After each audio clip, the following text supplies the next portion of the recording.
entre los pensadores presocráticos. Los presocráticos había una búsqueda por conocer el principio que explicaba todas las cosas. La palabra griega para designar ese principio, ese origen, ese comienzo, era arjé, arjé. Y arjé era la verdad fundamental, era lo que lo explicaba todo. Tales de Mileto, que era uno de los grandes sabios griegos, decía que el arjé era el agua, porque todos los seres vivos necesitan el agua para vivir. Entonces había otro, Heráclito, que decía que el arjé era el logos. El logos es un principio racional que gobierna el cosmos y que mantiene en equilibrio el constante cambio que observamos en las cosas. Nadie puede bañarse dos veces en un mismo río, decía el gran Heráclito. Entonces había otro que no se podía bañar dos veces en el mismo río porque el río cambiaba y el hombre cambiaba también. Entonces había otro pensador de estos de antes de Sócrates que se llamaba Anaxímenes. Entonces este decía que el principio, el arjé, era el aire, porque los cuatro elementos que se conocían en los otros, además del aire, eran el fuego y la tierra y el agua, y todos esos eran condensaciones del aire. Demócrito decía que el principio eran unas partículas invisibles que en griego la palabra indivisible se llama átomo, que todavía usamos en nuestro lenguaje. Bueno, pues entre todos eso es la sabiduría occidental, era la base de nuestra sabiduría occidental, pero nuestra sabiduría occidental no es solamente griega, grecorromana, es también judeo-cristiana. Entonces, entre los pueblos, la multitud de pueblos que adoraban a muchos dioses, había un pueblito que adoraba a un solo Dios. Se llamaban las tribus de Israel. Y esas tribus tenían unos libros sagrados que tenían otro arjé, otra explicación. El libro sagrado más antiguo que tenía estas tribus empezaba así: en el principio creó Dios los cielos y la tierra. Termina la cita.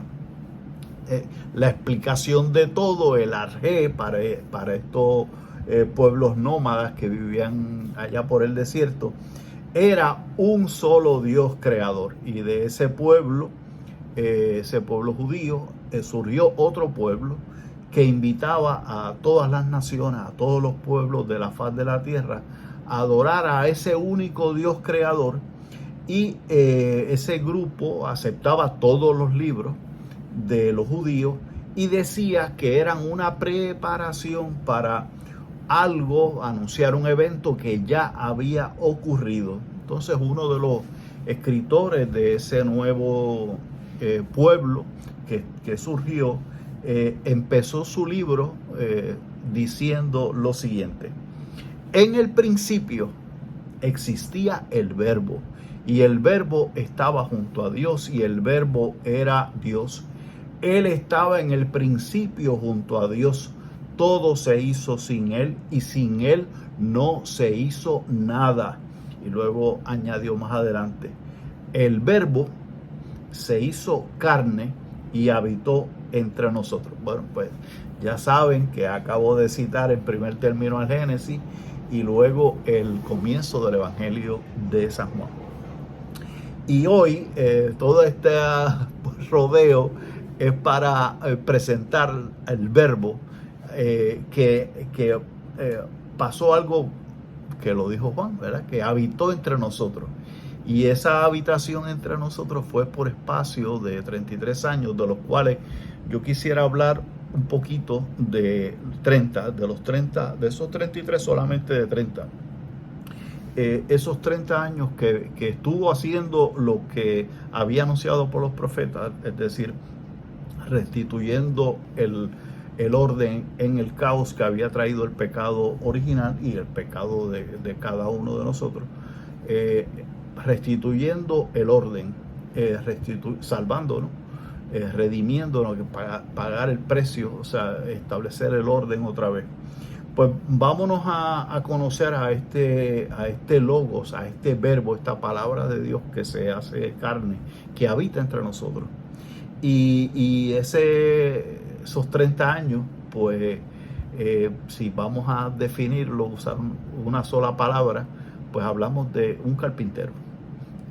Carpintero, por eso el tema de hoy es ese, el carpintero. Este carpintero que está trabajando, haciendo su trabajo, y en eso ya hay un diálogo que el Señor quiere tener con nosotros a través de esa vida de 30 años. Así que nos vamos con la imaginación a esta villa pequeñita en Nazaret. Primer siglo, es un pueblito situado en la ladera de una colina, habitan unas docenas de familias, tiene una sinagoga, un sitio de reunión de su fe, y pues el paisaje lo completan terrazas, cultivos en terrazas, casas construidas con una piedra local. Y nosotros vamos caminando por ese pueblito y entramos a la sinagoga, y ahí está hablando, vamos a ver al carpintero hablando con los vecinos, y vemos en la cara de los vecinos que lo están viendo asombrados, porque han oído decir que desde que se marchó de la aldea, se había ido un tiempo antes, ha empezado a hacer milagros. Ya estamos al final de estos 30 años. Y empiezan a arrastrarse multitudes, como una estrella, y entonces una estrella local. Y predica, está hablando, lo que lo hace una estrella es lo que dice, su discurso, sus palabras. Y habla con gran autoridad. No hablaba como los escribas, que son los que llevaban las notas y copiaban los libros antiguos, o los fariseos, que eran los maestros de la ley, que explicaban qué quería decir los textos que se leían en la sinagoga. Bueno, pues ellos están escuchando al carpintero y no salen de su asombro, porque ellos lo conocían. Es el carpintero del pueblo. Yo cito al Evangelio de Marcos. ¿De dónde sabe estas cosas?, se preguntan. ¿Y qué sabiduría es la que se le ha dado? Y estos milagros que se hacen por su mano. ¿No es el artesano, el hijo de María? Termina la cita de Marcos en su capítulo 6. Bueno, pues probablemente en el pasado Jesús había salido de Nazaret en contadas ocasiones. Se crió allí. Solamente viajaba, como los de su pueblo, a Jerusalén en las fiestas que acudían los judíos piadosos, o salía por motivo de trabajo a otros pueblos del vecindario.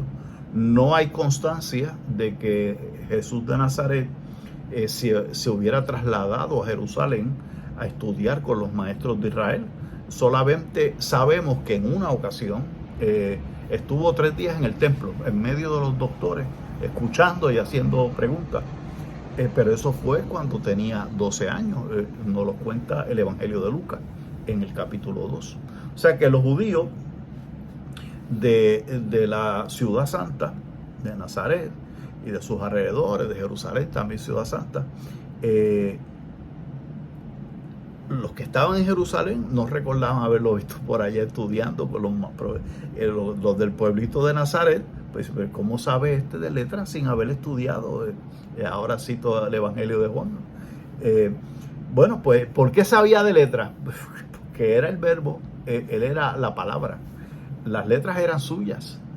San Jerónimo dirá después: el que desconoce las escrituras desconoce a Cristo. El mismo Cristo, sabemos que cuando iba con los discípulos de Emaús, les explicó lo que de la ley y los profetas y los salmos se decía sobre él. Bueno, pues estamos otra vez en la sinagoga en Nazaret, y está el carpintero ahí hablando con sus paisanos. Y los paisanos lo miran, los compañeros del pueblo, pues lo conocen. Era un trabajador que se había ganado el sustento con sus propias manos. A ojos del pueblo, pues su vida no había tenido ningún misterio. Y es precisamente lo que nos ilumina a nosotros, porque su vida fue normal, que no se diferenció en nada de los trabajadores, de cualquier trabajador de Galilea del primer siglo. Y esa vida normal es para nosotros una película apasionante, porque Dios nos ha llamado a ti y a mí a vivir así, encontrando en el mundo, en las tareas que llevamos a cabo, el espacio en que podemos experimentar un encuentro personalísimo de la Santísima Trinidad conmigo, el Creador conmigo, el Espíritu Santo, el Consolador conmigo, Cristo, que es camino, verdad y vida, conmigo. Voy a citar ahora del libro Cristo que pasa, la nota 44 de ese libro escrito por San José María. Son una serie de homilías. Todos siguiendo cada uno su propia vocación en su hogar, en su profesión, en su oficio, en el cumplimiento de las obligaciones que le corresponden por su estado, en sus deberes de ciudadano, en el ejercicio de los derechos, estamos llamados a participar del reino de los cielos. Termina la cita. En Arroz y Habichuela, pues, toda nuestra vida cotidiana y nuestro esfuerzo por cultivar el mundo,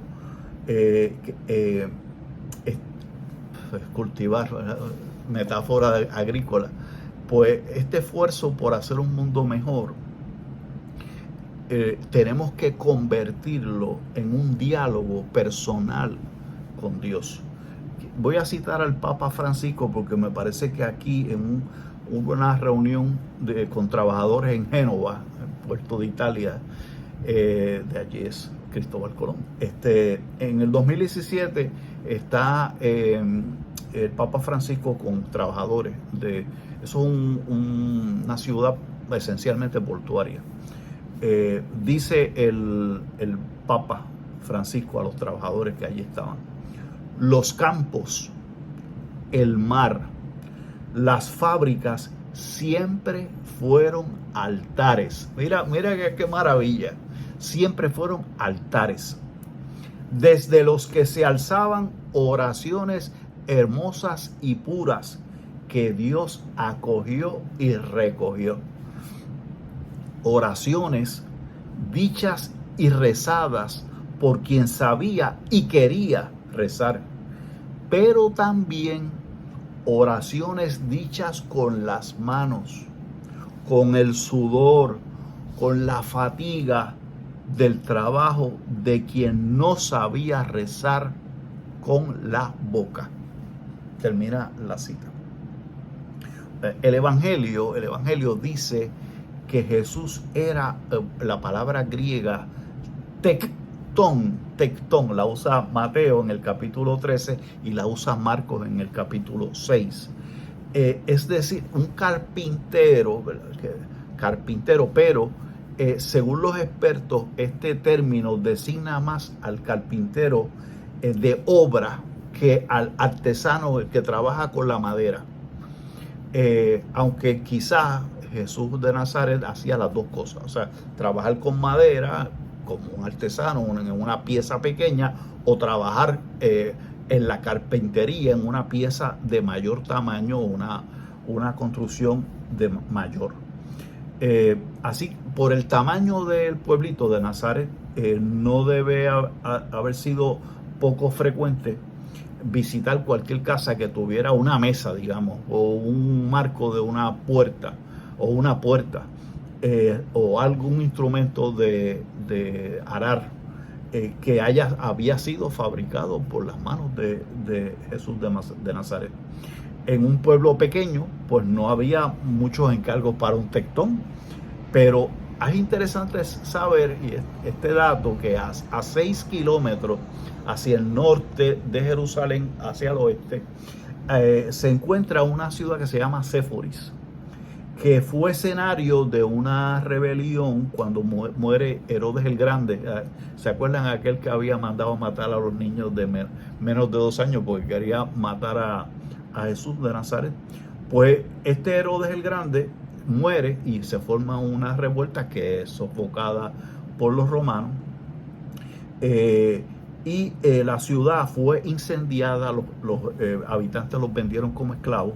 Y según cuenta Flavio Josefo, del cual hemos hablado en alguna ocasión, pues más tarde uno de los hijos de Herodes el Grande, Herodes Antipas, el hijo de aquel que era el tetrarca, porque dividieron el reino de toda el área del Medio Oriente, Jerusalén, Siria, el sur, lo dividieron en 4. Entonces le dieron a los 4 hijos de Herodes el Grande, le dividieron los terrenos. A este Herodes Antipas fue el que mató a Juan el Bautista. A otro de los hijos, pues resultó que era un mal administrador. A los 2 años le dieron una patada y nombraron directamente un procurador que era un funcionario de Roma.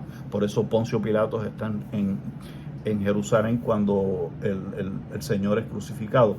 Bueno, pues esa ciudad que queda, como he dicho, al noroeste de Jerusalén, pues requería un montón de trabajo en madera y posiblemente los artesanos y obreros de Nazaret de diferentes tipos formaron parte de la reconstrucción de la ciudad. Así que posiblemente nuestro maestro se haya dedicado también a trabajar en Séforis.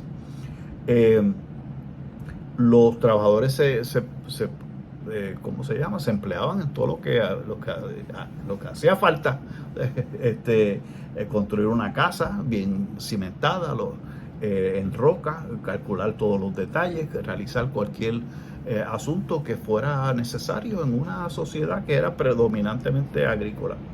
En las casas de Nazaret había graneros y había bodegas, lugares para el vino y para el aceite. Prueba de que allí había, es decir, en Nazaret de la época de Jesús, había pequeños propietarios. Y entonces todo ese ambiente se va reflejando en lo que humanamente el Señor conoce. Y es su tema de conversación y su manera en cómo se comunica a través de esas experiencias de trabajo.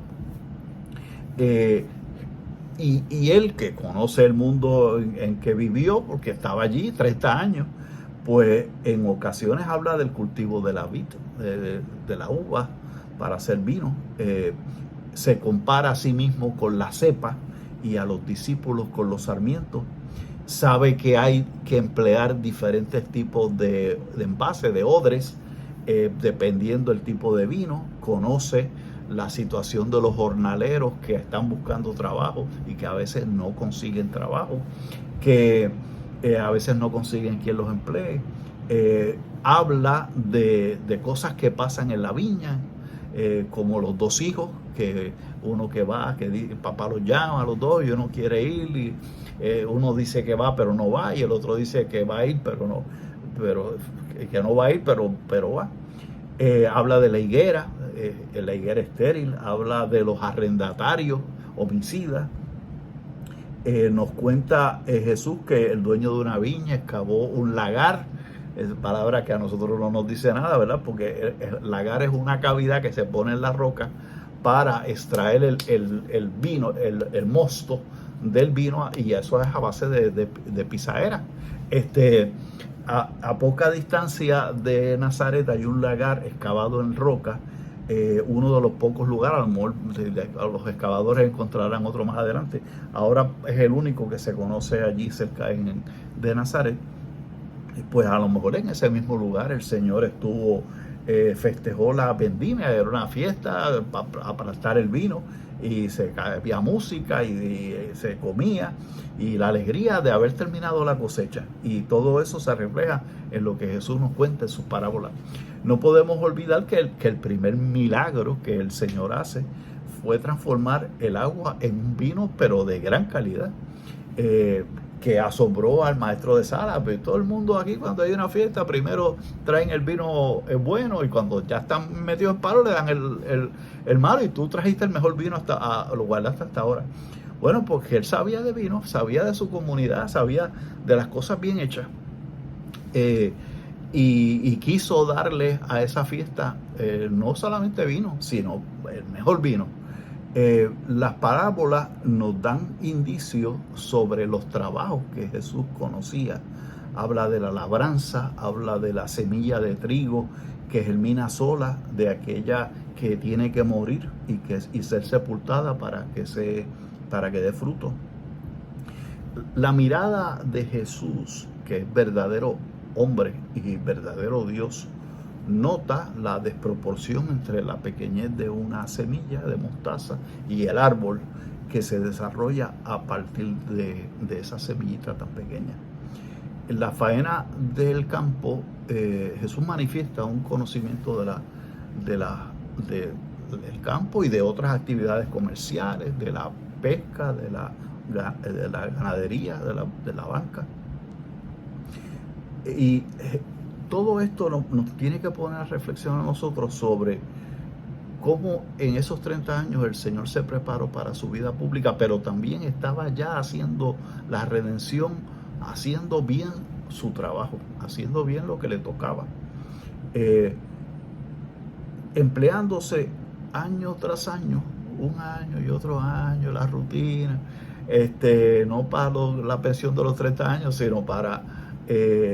porque ahí en eso estaba haciendo la voluntad de Dios Padre. Entonces, ¿y por qué? ¿Por qué el Señor se pudo haber cortado todo eso y los 3 años públicos y más nada, y bajar del cielo ya grande, sin estar pasando por ser un bebito y que le cambien a uno los pañales? Entonces, el Señor pasó por todo ese 30 años de vida oculta. ¿Y por qué? Porque yo tengo que tratar de penetrar en ese misterio. Digo, lo conoceremos mejor cuando el Señor nos lo explique, pero tenemos una capacidad limitada, pero vamos con lo que tenemos. ¿Y por qué? Bueno, pues siempre la contestación es por amor. Cada instante de trabajo tiene que ver con nuestra redención. Todos los actos de su vida fueron redentores. Y esto está muy bien explicado. Si se les olvida todo, apunten 517, 518, que son 2 artículos del Catecismo de la Iglesia Católica, donde explica esto muy, muy bien. ¿Y qué pensaba el maestro cuando hacía su trabajo? Pues que estaba haciendo lo que el Padre quería. Todo esto, todo lo que él hacía, está en su corazón, trabaja por amor al Padre y amor a nosotros. Y en cada jornada está iluminada por la alegría de saber que aquello tendría repercusiones en toda la humanidad para siempre. O sea, que lo que el Señor estaba haciendo, sabría que iba a impactar a millones de personas a través de los tiempos. El amor de Jesús llegaría ya a su culminación en la cruz. Pero su tarea cotidiana era parte de ese plan de salvación. En Jesús nos encontramos un hombre que simplemente trabaja por amor, casi nada, ¿verdad? Que trabaja por amor. No, es que el amor mismo está trabajando, Ese amor, ese amor divino que se manifiesta en este carpintero, ese es el origen, lo que mueve todo. Ese es el principio. Jesucristo es la explicación de todo. Todo se hizo para Él y todo terminará con Él. Él es el alfa y el omega, leímos en el Apocalipsis. Él es el primero y el último. O sea que la persona de Jesús de Nazaret es la clave, el arjé que lo explica todo. Es el principio, es el origen, es el comienzo, es el camino, es la verdad, es la vida. Él impulsó y modeló la creación del mundo. Y termino con Dante, ¿verdad? Que en su última, después que hace el viaje por todo las experiencias, el cielo, el infierno, el purgatorio, el cielo. Al final, Dante termina diciendo una oración, una línea que vale todo el libro. Dice que es el amor, el que mueve el sol y las demás estrellas. Entonces, lo que el carpintero me dice a mí hoy y a ti es que lo que estás haciendo, hazlo por amor. Mira, si no entiendes tu vida, mira al carpintero y mira su trabajo, mira cómo hacía las cosas, inspírate en él para que tu vida también sea una vida de amor a Dios y amor a los demás a través de lo que tienes entre manos, de lo que tienes que hacer hoy, de tus responsabilidades como padre, como vecino, como trabajador o jubilado, retirado, abuelito, abuelita, lo que sea. Dios te llama ahí a lo que estás haciendo ahora, a hacerlo por amor. De eso es que se trata la vida. Ahí es que está la alegría de vivir una vida feliz.